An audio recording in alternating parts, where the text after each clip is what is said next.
નમસ્કાર, ન્યૂઝ 18 ના digital platform પર આપનું સ્વાગત છે. હું છું આપની સાથે સંધ્યા. છેલ્લા ઘણા દિવસથી આપણે જોઈ રહ્યા છીએ કે જૂનાગઢના રાજકીય વર્તુળોના રંગ અત્યારે બદલાઈ રહ્યા છે અને તેમાં એક નામ સૌથી વધારે ચર્ચામાં છે અને તે છે જવાહર ચાવડા. હવે આ નામ ચર્ચામાં કેમ આવ્યું? ખાસ કરીને વિસાવદરની જે ચૂંટણી થઈ તેમાં અને ત્યારબાદ એ ચૂંટણી ભલે આમ આદમી પાર્ટી જીત્યું હોય, ગોપાલ ઇટાલિયા જીત્યા હોય, પરંતુ ત્યારબાદ આ નામ ચર્ચામાં કેમ આવ્યું છે તે જાણવાનો પ્રયત્ન કરીશું અને આ નામ આગળના સમયમાં કયા નવા સમીકરણો રચી શકે છે આ અંગે જ વાતચીત કરવા માટે આપણી સાથે જગદીશભાઈ આપણી સાથે જોડાયા છે, રાજકીય વિશેષજ્ઞ. જગદીશભાઈ, ખૂબ ખૂબ સ્વાગત છે. જી નમસ્કાર બેન. જી, સૌરાષ્ટ્રના રાજકીય રંગ કંઈક બદલાઈ રહ્યા છે. તેમાં જૂનાગઢની જો વાત કરીએ અને જવાહરભાઈની વાત કરીએ, આ શું કરી શકે છે? જીતાડી શકે છે કોઈકને, પછી હરાવી શકે છે કે પછી જંગ લડી શકે છે? બેન, જ થી નામ તો અમારું શરૂ થાય છે, પણ આપણે તો શાંતિ છે. ઓકે, મૂળ એવું છે બેન, હવે એવું છે ગુજરાતની રાજનીતિમાં ભયંકર યુ ટર્ન આવવાનો એમાં કોઈ સંશય નથી. બોણી કે પહેલ કોણ કરે એના ઉપર આધાર છે. જવાહર ચાવડા એટલા માટે ચર્ચામાં છે કે ગોપાલ ઇટાલિયાની જીતમાં જે ગામડામાં થી ગોપાલ ઇટાલિયાને એટલે કે આમ આદમી પાર્ટીને વધુ મત મળ્યા એ બધા 13 જેટલા જે ગામડા છે એમાં જવાહર ચાવડાનો પ્રભાવ છે. એનો અર્થ લોકોએ એમ કાઢ્યો કે જ્યાં જ્યાં જવાહર ચાવડા એ પોતાનો પ્રભાવ વાળો તો ત્યાં આમ આદમી પાર્ટીને જીતાડવાની અપીલ કરી હોય અથવા તો કિરીટભાઈને હરાવવાની એટલે કે ભાજપના ઉમેદવારને હરાવવાની કોશિશ કરી હોય. અને આમ તમે જુઓ બેન, સીધી રીતે કોઈ કઈ માને કે ન માને, પરંતુ આ હકીકતને અવગણી શકાય તેમ નથી. કારણ એવું છે, જવાહર ચાવડાની સામે 2022માં જવાહર ચાવડા જયારે ચૂંટણી લડ્યા ત્યારે કિરીટભાઈ પટેલ સામે એને ખુલ્લમ ખુલ્લા આક્ષેપ કર્યા હતા કે કિરીટભાઈ પટેલ અમને હરાવવામાં કોઈ કચાશ છોડતા નથી. એને કિરીટભાઈ પટેલે આની જાણ ઉપર ભારતીય જનતા પાર્ટીના હાઈકમાન્ડને કરી હતી કે ભાઈ તમે આ કિરીટભાઈને સમજાવો, હું ભાજપનું છું, કિરીટભાઈ એ ભાજપના છે અને મને હરાવવા માટે તેની કોશિશ કરી રહ્યા છે. આપની જાણ ખાતર અનેકો પત્ર લખ્યા હોવા છતાં હાઈકમાન્ડે કોઈ નોંધ લીધી નહોતી. હવે આ જે ખટકો છે એ જવાહર ચાવડા જેવી વ્યક્તિને તો સ્વાભાવિક જ લાગી આવે, કારણ કે જવાહર ચાવડા પેથલજી ચાવડાના સંતાન, પુત્ર, વારીસ, અને એને કોઈ લેબલની બહુ જરૂર નથી. પૈસે ટકે ઈશ્વરની કૃપા છે. આ લેબલથી પૈસે આપણે ટકે રોકીને કહેવાય છે. જગદીશભાઈ, આ લેબલથી યાદ આવ્યું છે કે જવાહર ચાવડાનું એક સ્ટેટમેન્ટ હતું કે ભાજપે મારા ઉપર લેબલ ચિપકાવી દીધું છે અને મારી જે પોતાની ઓળખ હતી એને ભૂસીને બીજેપીની ઓળખ કરી નાખી છે. એટલે ત્યાંથી ક્યાંક એમને ખટકી ગયું હતું. ના, લેબલ એટલે ભાજપે કોશિશ કરી હોય. તમે ખબર છે જવાહર ચાવડાનું આવ્યું તો પછી આવી રીતે આમ લેબલ ફાડતા હોય એવો દ્રશ્ય આવ્યો તો વિડીયો.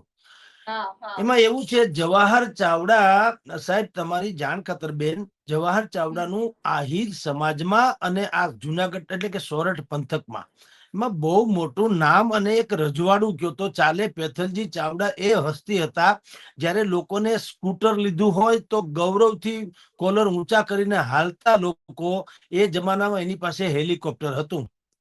એટલે આ ખાનદાની રહીસી લોકો છે, રજવાડા જેવું છે. અને અનેકવિધ શિક્ષણ સંસ્થાઓ ના તેઓ શ્રી કરતા ધરતા છે. એટલે એની પાસે જેને કહેવાય ને કે મૂળિયાનો એટલે આધાર એવી છે, ગ્રાસરૂટ લેવલ ઉપર એનું બહુ મોટી પકડ છે. જવાહર ચાવડા ભાજપમાં છે તો ભાજપના માટે તેની ઉત્તમ ગણી શકાય એવું છે, નહીં કે ભાજપને કારણે જવાહર ચાવડા. તમે સમજો, ભારતીય જનતા પાર્ટીમાં જવાહર ચાવડા જેવા લોકો જો હોય અને એને સાચવે તો એના માટે એ ગૌરવ વાળી વાત કરે, કારણ કે એક નહીં અનેક બેઠક ઉપર જવાહર ચાવડા જે છે એ ઉપયોગી થઈ શકે એવું છે ભાજપ માટે. પરંતુ આપણે બધા જાણીએ છીએ છેલ્લી છીછરી રાજનીતિ જે અત્યારે ચાલે છે એમાં યુઝ એન્ડ થ્રો જેવી વાત છે. ભારતીય જનતા પાર્ટીને શું છે, એ મદારી જેમ નાગના મોરો કાઢી લે પછી નાગ થઈ જાય ધામણ જેવું, એટલે કે એ કરડે તો કઈ થાય નહીં, મોરો કાઢી લે પછી. એમ ભારતીય જનતા પાર્ટી એવું કરે છે કે કોઈ પણ મોટો આવા જવાહર ચાવડા જેવી શક્તિશાળી માણસ હોય તો એનો મોરો કાઢી લેવાનો. મોરો એટલે એની જે પોતીકી ઓળખ છે એ ભૂસી નાખો અને ભારતીય જનતા પાર્ટીનું લેબલ ચોંટાડી દો, એટલે એ ભાજપના નેતા તરીકે ઓળખાય, પોતિકા લેબલ તરીકે નહીં. આવી કોશિશ એને કરી, પરંતુ એમાં એ સફળ ન થાય બેન. એનું કારણ એ છે, પેથલજી ચાવડાના વખતથી જવાહર ચાવડા જે છે એનું આખું સામ્રાજ્ય છે સમાજવાદ જેવું છે. એટલે એને દરેક હજારો દીકરાઓ એની સ્કૂલ કોલેજોમાં ભણ્યા છે, હોસ્ટેલમાં રહ્યા છે અને દાન થી માંડીને મદદ સુધી બધું કરેલું છે. હવે એ જે દાજ હતી, કિરીટભાઈ પટેલે 2022માં જવાહર ચાવડાને મદદ ન કરી અથવા તો આડખીલી રૂપ બન્યા, એની ફરિયાદ કરવા છતાં જયારે હાઈકમાન્ડે બહુ એની નોંધ ન લીધી, એ ખટક જે કે ખટકો જે કહેવાય એ જવાહર ચાવડાને રહ્યો. અને તમારી જાણ ખાતર જે ગોપાલ ઇટાલિયા જે જીતા, એમાં જવાહર ચાવડાએ અંદર ખાને કોઈ ભૂમિકા ભજવી હોય એવું ભાજપ વાળા માનવા માંડ્યા. તો હોય ખરું, આ તો નહીં, તો હજી નારા તેઓ પણ શ્રી લાગ્યા હતા. ભાજપમાં છે. ભાઈ, જ્યારે જીતી ગયા ગોપાલ એ ઇટાલિયા, ત્યારે જવાહર ચાવડાની જીત જાણે થઈ હોય એ પ્રકારના નારા લાગ્યા હતા. એટલે ત્યાંથી જ આ સમીકરણો કંઈક એ પ્રકારે રચાતા હતા. પણ સવાલ હવે એ છે કે આટલી બધી જે અલગ અલગ મીટિંગો ચાલી રહી છે, સમાજના લોકો સાથે તેઓ મળી રહ્યા છે, વિસાવદર તાલુકાના વડાળા, દાદર, મુનિયા, લેરિયા, લાલપર, વેકરિયા, જેતલપર, ઘણા બધા ગામના જે સમાજના લોકો સાથે આ જે સતત મીટિંગોનો જે દોર ચાલી રહ્યો છે જવાહર ચાવડાનો, એ શું દર્શાવે છે? કઈ નવા જૂની થઈ શકે આગળના સમયમાં? જુઓ, એ દાણો દબાવે છે. આપણે ભાત મૂક્યા હોય ને તો દાણો દબાવે છે, કાચો છે પાકો. હવે અત્યારે દાણો દબાવે છે. હા, દાણા દબાવે છે. અને બીજું, એક તો જાહેર જીવનની વ્યક્તિ છે, એટલે તમે એને એમ ન કહી શકો કે એ એન્ટી બીજેપી જ ક્યાંક વિચારી રહ્યા છે. પણ એ 100% એ જમીન તો તલાશી રહ્યા જ હોય. ઘણા સમયથી એવી અટકળો છે કે જવાહર ચાવડા આમ આદમી પાર્ટીમાં જોઈન્ટ થશે એવી અફવા ઘણા સમયથી છે. મજાની વાત શું છે કે એમાં જવાહર ચાવડાએ હા નથી પાડી તો ના પણ નથી પાડી. ઈ પાછી મોટી વાત છે.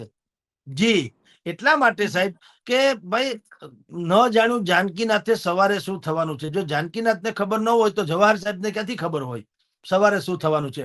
આજે સંધ્યાબેન, આપણે જયારે ચર્ચા કરી રહ્યા છીએ અત્યારે, મારે અડધી કલાક પહેલા જવાહર ચાવડા સાથે વાત થઈ છે. અત્યારે રાજસ્થાન છે, ફરવા ગયા છે પરિવાર સહિત. અને એને મને કીધું કે સાહેબ, આ બધી અફવાઓ છે. હજી 2027 ને 2 ચોમાસાની વાર છે. ત્યાં સુધીમાં તો અનેક નદી નાળામાં અનેક પ્રકારના પાણી ફરી વળવાના. એટલે જેને જે કયાસ લગાડવો હોય તે, હું અત્યારે જે છું એ જવાહર ચાવડા છું. મેં નથી હા પાડી, નથી ના પાડી. હું જોઉં છું, તેલની ધાર જોઉં છું. બોલો, આ જવાહર ચાવડાના શબ્દો છે, એના ઉપરથી કોઈ પણ રાજનીતિજ્ઞ સમજી શકે કે એટલીસ્ટ તેઓ શ્રી અવઢવમાં અથવા તો વૈકલ્પિક રાજનીતિ તરફ વિચારી તો રહ્યા જ છે. અન્યથા ઈ 100 ઝાટકીને એમ કહી શકા હોત કે જગદીશભાઈ, મારે ભારતીય જનતા પાર્ટી છોડવાનું થતું નથી. આમ આદમી પાર્ટી ગમે તેવા વલખા મારે કે અફવા ફેલાવે, આમાં કોઈ તથ્ય નથી એવું કમસે કમ અત્યારે તો કહી દે, પછી જે થવું એ થાય. એને બદલે એને કીધું કે હજી 2 વર્ષની વાર છે. 2 વર્ષમાં હજી ઘણા ચોમાસા 2 વીતવાની વાર છે. કેટલાય પાણી વહી જશે. હું તો અત્યારે ફેમિલી સહિત અહીંયા ઉદયપુર રાજસ્થાનમાં ટૂંકમાં ફરવા આવ્યો છું. અને 2 વર્ષની વાત છે. પણ હા, એટલું ખરું કે મેં હજી કોઈ બાબતની હા કે ના પાડી નથી. એનું ગુજરાતી આપણે સમજી શકીએ. અને એમાં હું નામાં પણ આમ હા હોઈ શકે, આપણે એવું માનતા હોઈએ છીએ કે નામાં પણ હા હોઈ શકે, પણ હા હવે કઈ રીતની છે જોવાનું રહેશે. પરંતુ આ વચ્ચે જગદીશભાઈ, એક અત્યારે, કારણ કે આમ આદમી પાર્ટીની પણ વાત થઈ રહી છે, એક પોસ્ટર પણ હું બતાવવા ઈચ્છીશ. અને એ પોસ્ટર કંઈક એ પ્રકારનું છે કે જેમાં અમુક ચહેરા દેખાઈ રહ્યા છે, અમુક ચહેરા નથી દેખાઈ રહ્યા. કારણ કે અરવિંદ કેજરીવાલ આવી રહ્યા છે, પશુપાલકોને અહીંયા આપણે જોઈ રહ્યા છે કે ઉત્તર ગુજરાતમાં વિરોધ થઈ રહ્યો છે, અને વચ્ચે કેટલાક ચહેરા એમાંથી બાકી થઈ ગઈ છે. તો એવું માનવામાં આવી રહ્યું છે કે કેટલાક ચહેરાના હવે વળતા પાણી હોય, અથવા તો પક્ષ પલટુની રાજનીતિમાં અત્યારે દોરાઈ ગયા હોય આમ આદમી પાર્ટીના જ નેતાઓ, ચહેરાઓ. ના બેન, એવું નથી. બહુ મોટું મનોમંથન ચાલે છે. આપને કહી રાખું, ગુજરાતની અને ખાસ કરીને સૌરાષ્ટ્રની રાજનીતિમાં હા. પાટીદાર 41 જેટલા ધારાસભ્યો, સંસદ સભ્યો જે પાટીદાર હતા, જેણે કે.સી. વેણુગોપાલને પત્ર લખીને કીધું કોંગ્રેસનું પ્રમુખ પદ ગુજરાતનું અમને મળવું જોઈએ અને રાહુલ ગાંધી પણ અમને સાંભળવા માટે મળવા જોઈએ. બેમાંથી એકે વાત મંજૂર રહી નહીં અને પાટીદારોનો એકડો કાઢી નાખ્યો, આપણી ભાષામાં કહીએ તો. હવે એ બધા જ પાટીદારો જે તમે અત્યારે દ્રશ્ય બતાવો છો એવીની જેમ જ ચારે કોર અનુકૂળતા પ્રમાણે મિટિંગો કરી રહ્યા છે કે હવે વૈકલ્પિક રાજનીતિની આપણે શું વિચારણા કરવી તે. તમે જે કહો છો કે આમ આદમી પાર્ટીમાંથી અમુક ચહેરા દેખાય છે અને અમુક નથી દેખાતા, એ એટલા માટે કે હવે રાત થોડીને વેહ જાજા એના જેવું થઈ ગયું છે. આમ આદમી પાર્ટી અત્યારે આશાનું એવું કિરણ બનીને આખા ગુજરાતમાં ઉપસી ચૂક્યું છે કે એના જે મેઇન કાર્યકર્તાઓ છે, ઈસુદાન છે, રાજુભાઈ કરપડા છે, ભાઈ બીજા છે ને ગોપાલ સહિતના જેટલા પણ મેઇન છે, એને હવે રાત થોડીને વેહ જાજા, કોને મનાવવાનું કોને નહીં, કોની સાથે કેવી બેઠક કરવી, કોની સાથે કેવી તડજોડ કરવી, વગેરે વગેરે એટલે નથી દેખાતા. બાકી બધા જ એકના એક છે અને બુદ્ધિપૂર્વક આગળ વધી રહ્યા છે. જવાહર ચાવડા એમાંનું એક ફેક્ટર છે. જવાહર ચાવડા જો ભવિષ્યમાં ન કરે, નારાયણને વૈકલ્પિક રાજનીતિ પસંદ કરે તો સંભવ છે કે અત્યારે કોંગ્રેસે જેને ટેકો નથી આપ્યો અને એક પ્રકરણમાં સંડોવાણા છે એવા હીરાભાઈ જોટવા, એ પણ આહિર સમાજના છે. તો આવા કેટલાય લોકો, તમારી જાણ ખાતર, જે લોકોને પક્ષે એની મુસીબતના સમયમાં મદદ નથી કરી અથવા તો પક્ષે જેની ક્ષમતા પ્રમાણે પદ કે કદ નથી આપ્યું, એવા ભાજપ કોંગ્રેસ સહિતના તમામ જેટલા આવા નેતાઓ જે છે એ વૈકલ્પિક રાજનીતિનું વિચારણા કરી રહ્યા છે. એટલે આમ આદમી પાર્ટીના લોકો તમને બધા એક સાથે જોવા ન મળે તો એમ ન માનવું કે એમાં કોઈ તિરાડ પડી છે. બધા ચોકઠા ગોઠવવામાં પડ્યા છે. જી બેન. તો છેલ્લો સવાલ મારો એ છે કે તો પછી 3 દાયકાની આ જે સત્તાની રાજનીતિ છે બીજેપીની, એમાં કોઈ હલચલ જોવા મળશે? એને કોઈ અસર થશે? જો એની પાસે બેન, ભારતીય જનતા પાર્ટી પાસે ખરેખર ગોલ્ડન ઓપોર્ચ્યુનિટી છે કે એક તો એને ખબર પડી ગઈ છે 2.5 વર્ષ પહેલા કે આવી લોક જુવાળ એક ગોપાલ ઇટાલિયા ની પ્રત્યે જોવા મળ્યો કે આખી રાજકીય કાયનાત ભેગી થઈ તો જીતાડી ન શકાય એના ઉમેદવારને. પેટા ચૂંટણીમાં સરકાર હારે એ બહુ મોટી વાત કહેવાય.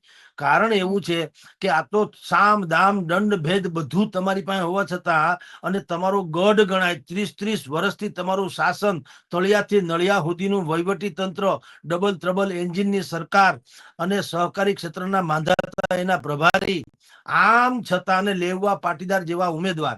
તમે વિચાર કરો, એક મટીરિયલ એવું કે એમાં આખું વીંચીને માણસ સમજે કે આ જીતી જશે, તેમ છતાં કિરીટભાઈ પટેલનું હારવું અને આયાતી ભાયાતી બધું થઈ ગયું. આયાતી હતા એ ભાયાતી થઈ ગયા અને ગોપાલનું જીતવું એ ઇન્ડિકેશન છે. એટલે ભારતીય જનતા પાર્ટી પાસે બહેતરીનમાં બહેતરીન મોકો છે પોતાની જે ભૂલો છે એને સુધારવાનો.